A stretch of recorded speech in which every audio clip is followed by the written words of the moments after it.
Crazy Rick from Denver. Yeah, how's it going? You did some stuff for Ed Roth, right? Yeah, I restored the California Cruiser bike, done the paint work on it and everything for the owner in Golden that owns it now.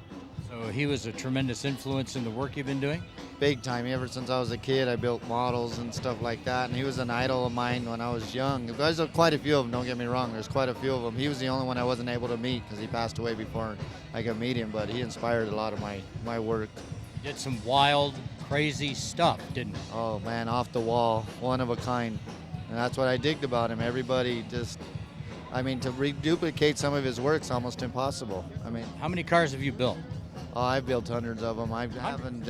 Literally. I just have my favorites like any other builder. There's certain ones that just I love to travel with and do my thing with, And like I said, I got to meet a lot of the good builders. There's a few here that I know real well. They're good friends of mine, and it's kind of funny that I never thought I would ever meet them because of my age and their age.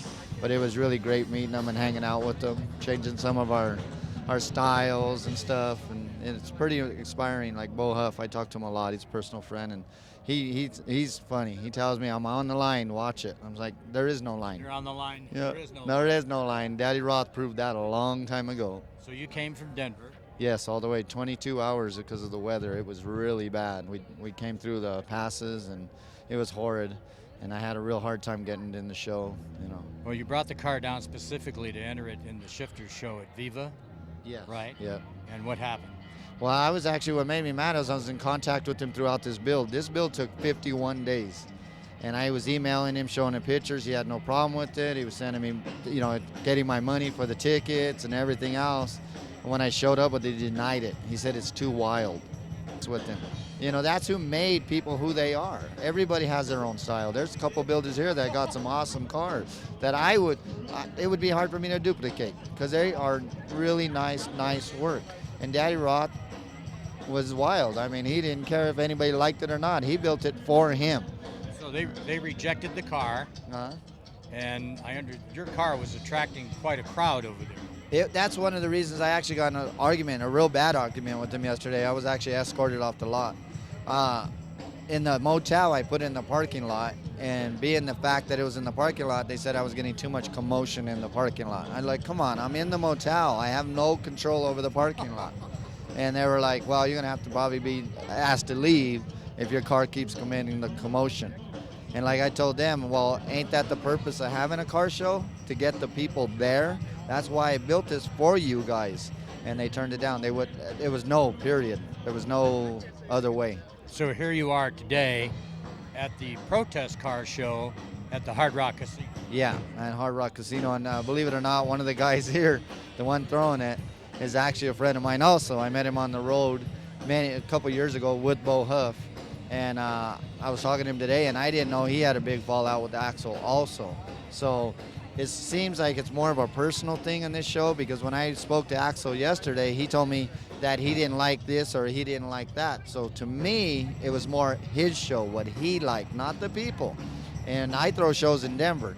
To me, anything's welcome. Everybody has their own style, rat rods, however, traditional customs, whatever you want to call them. There's names that everybody calls. Some names offend people because they don't believe that's what they should be called. But nobody knows the true terminology. Nobody, not even the old builders. So in your world, this car that you built and brought up here is a rat rod to you. Yes, to me that is. But other people think it's a show car.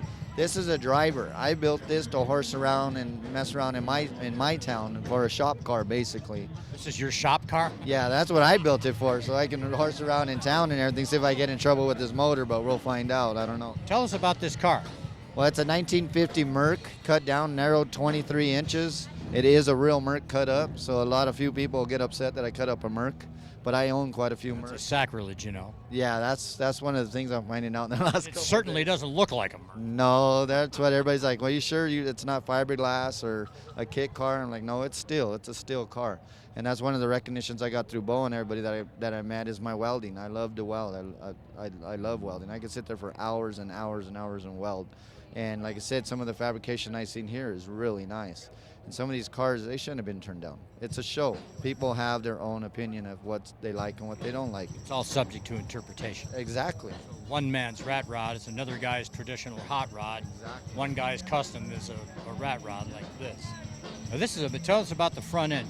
Yeah, it's the Mercury 49 Merc, but I cheated and put a 51 grill in it because I like a 51, and then I put the 51 hood ornament in it also to give it a little bit more character. And one of the reasons I like doing that too is when you find a true car lover, like somebody say, well, you cut up a Merc, and then I can ask them, well, what year is it? Because if they're really a Merc lover, they'll know what I did there. Okay. And Hola, están viendo Rat Rock Televisión.